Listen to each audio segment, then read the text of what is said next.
దేశ రాజకీయాల్లో మరోసారి పెద్ద సంచలనం చెలరేగింది. కేంద్ర ప్రభుత్వానికి వ్యతిరేకంగా నిరసనల సుడిలా గాలి మొదలైంది. ఓటర్ల జాబితా సమగ్ర సవరణ సర్ అనే పేరుతో కేంద్ర ఎన్నికల సంఘం చేపట్టిన ప్రక్రియ ఇప్పుడు రాజకీయ తుఫానుగా మారింది. పశ్చిమ బెంగాల్లో ఈసీ నిర్ణయానికి వ్యతిరేకంగా సీఎం మమతా బెనర్జీ స్వయంగా రోడ్డెక్కారు. ఒక్క ఓటు తొలగించిన అంతు చూస్తానంటూ బహిరంగంగా వార్నింగ్. ఏ ఒక్క ఓటరు పేరు తొలగించినా బీజేపీకి పతనం తప్పదని హెచ్చరించారు. ఇదే సర్ కార్యక్రమం తమిళనాడు, కేరళలో కూడా తీవ్ర వ్యతిరేకతను ఎగదోస్తోంది. ఇది ఓటర్ల సవరణ లేక రాజకీయ వ్యూహమా? ఈ ప్రశ్నకే ఇప్పుడు దేశ దృష్టి ఢిల్లీ మీద నిలిచిపోయింది. దేశవ్యాప్తంగా ఓటర్ల జాబితాల సవరణ కార్యక్రమం రెండో విడత మొదలైంది. 12 రాష్ట్రాలు, 3 కేంద్రపాలిత ప్రాంతాలు ఈసీ అధికారులు ఎన్యూమరేషన్ మొదలుపెట్టారు. కానీ కొన్ని రాష్ట్రాల్లో ఈసీ నిర్ణయం రాజకీయ దుమారాన్ని రేపింది. తమిళనాడు, కేరళ, పశ్చిమ బెంగాల్ అధికార పార్టీలు ఈసీ చర్యలను తీవ్రంగా వ్యతిరేకిస్తున్నాయి. సర్ కార్యక్రమంపై దేశవ్యాప్తంగా 12 రాష్ట్రాల్లో వ్యతిరేకత పెరిగింది. తమిళనాడు, కేరళతో పాటు మమతా నేతృత్వంలోని పశ్చిమ బెంగాల్లోనూ అగ్ని పర్వతాల తరహాలో నిరసనలు ప్రకంపనలు సృష్టిస్తున్నాయి. తమిళనాడులో డీఎంకే ఇప్పటికే సుప్రీంకోర్టును ఆశ్రయించింది. ఇక బెంగాల్లో మమతా బెనర్జీ నిరసన ర్యాలీకి నాయకత్వం వహించారు. నవంబర్ 4న కోల్కతాలో దాదాపు 4 కిలోమీటర్ల మేర నిరసన ర్యాలీకి మమతా బెనర్జీతో పాటు ఆమె మేనలుడు అభిషేక్ బెనర్జీ నేతృత్వం వహించారు.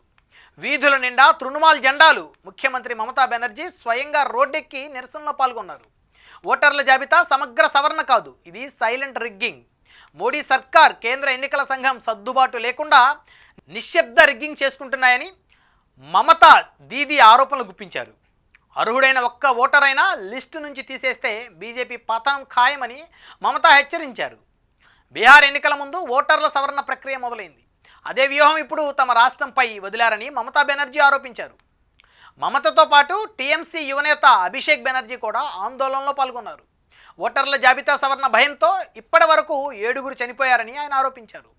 కేంద్రం తెర వెనుక నుండి ఎన్నికల సంఘాన్ని నడిపిస్తుందని, అందుకే నేరుగా దేశ రాజధాని ఢిల్లీలోనే అమీతుమీ తేల్చుకుంటామని ప్రకటించారు.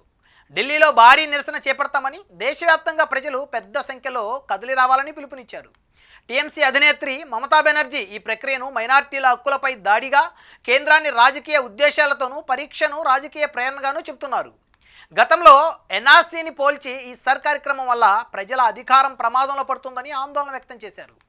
దమ్ముంటే మోదీ సిద్ధంగా ఉండాలి, బీజేపీకి 0 సీట్లు వచ్చేలా చేస్తామంటూ మమతా సవాల్ విసిరారు. ఈసీ ప్రక్రియకు వ్యతిరేకంగా ఇప్పుడు ఫెడరల్ ఫ్రంట్ రియాక్షన్ మొదలైంది. తమిళనాడు, కేరళ, బెంగాల్ 3 రాష్ట్రాలు ఒకే స్వరం చెబుతున్నాయి. ఓటర్ల జాబితా సవరణ వెనుక రాజకీయ ఉద్దేశం ఉందని ఆరోపణలు గుప్పిస్తున్నాయి. 2002లో బెంగాల్లో జరిగిన గత సవరణకు 2 ఏళ్లు పట్టింది.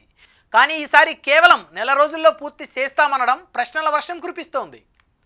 కేంద్రానికి వ్యతిరేకంగా రోడ్డెక్కిన సీఎం మమతా బీజేపీకి నేరుగా వార్నింగ్ ఇచ్చారు.